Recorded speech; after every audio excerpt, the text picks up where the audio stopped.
Hello there, ladies and gentlemen. Welcome to sunny Britain. Not. The first thing you'll notice here is that, true to form, and I'm glad to tick boxes with the cliches here, but I'm in the Victoria Embankment, which means that you can see all sorts of famous sights from where I am. I'll show you a couple of them in a minute. But the first thing is it's raining. Welcome to London. The second thing is, as you can see from the glamorous raincoat look here, and I'm grinning because, bring it on, bring it on. I don't mind waiting. I'm an English man, I can cope with this. That's what I try and tell myself. The second thing is I want to talk about that.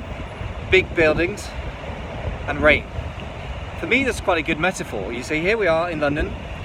It's a humming centre. There's loads going on, and behind me, if you look carefully, you can see. Can you see the Shard? In fact, you can't really see it in this shot. I'll just try and show you here. Where is the Shard? How can you lose it? It's the world's biggest building. Right, here it is. The Shard is behind me here, which you can just about see looming up into the mist behind me. So you can't actually see it very well. So I'm not going to go on about the Shard, but the Shard is a huge building. And the thing about the Shard is it looks like it's made of glass and metal. I'll have to go up there and show you some better shots of it at some point. And it is on the outside, but I happen to know that it's made of reinforced concrete. So when it went up, it looked pretty damn unglamorous. It looked like a very elongated car park for most of its life. Before that, it looked like a massive pit in the ground for quite a number of months, in fact, well, certainly weeks. Whenever I went past that site, there was just a big hole in the ground, and it took a lot of energy to make it as well. So the first things to say about building a big business, getting rain on the lens here. The first thing to say is, expect it to take some work to build dig the foundations. People always want something built yesterday, but if you build something with no foundations, the first gust of wind, and I talk about wind as somebody who's experiencing it right now, the first gust of wind is going to blow that thing right out of the water, and thus it is with an Amazon product. If you build no foundations, no knowledge in yourself, no guts in yourself, no business thinking and business toughness, then you are going to be toast the first time something goes wrong. That's okay, because you can deal with that. You just need to recognize that, see that one coming, and actually make sure that you get yourself educated. Like, the idea of going into Amazon ignorant these days doesn't make sense to me, because you don't need to. There's tons of great resources out there. I try to make this podcast one of them, but I mean, there's loads and loads of resources, and there's nothing wrong with paying for training either, as long as it's from somebody who knows their stuff and isn't just kind of got lucky once and then trying to tell you to do what they did 3 years ago, because that won't work. The second thing is that the majority of your business isn't glamorous. Concrete's the least glamorous material I can think of, but reinforced concrete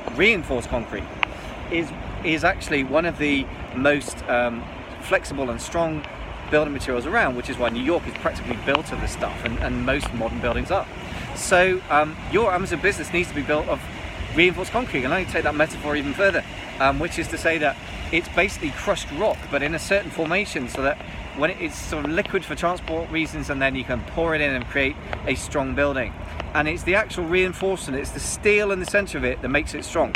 Now, without pushing my metaphor crazily far, I'd like to think that the flexibility comes from, your guts, really, your characteristics that you have. But you need to pour it into a mold, and the mold you pour it into, I think, is basically the business model. And that is something I can help you with. If you're struggling with it, I'm going to be producing new video series, basically a mini course for people who want to get started in Amazon in the new year. That will be coming out for people who are just getting started from scratch. If that interests you, then pop over to the blog, and I'll put sort of little sign-ups there. You can sign up to have an early bird notification, just amazingfba.com.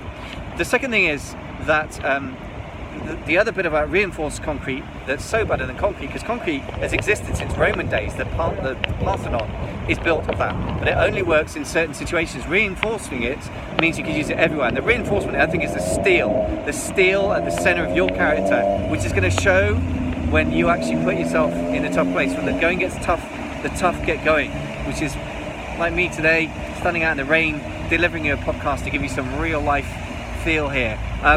Just to give you the authentic feel, here's a bit of wet London bridges. This is Blackfriars Bridge, and as I say, like right in the background, if you look carefully, you can see the Shard just appearing in the distance there, hiding through the rain. So, guys, do you have what it takes for Amazon? If you do, then get in touch, because you need to bring the raw materials of your character and your intelligence. You're willing to get in there and fight for it, but I can give you the structure.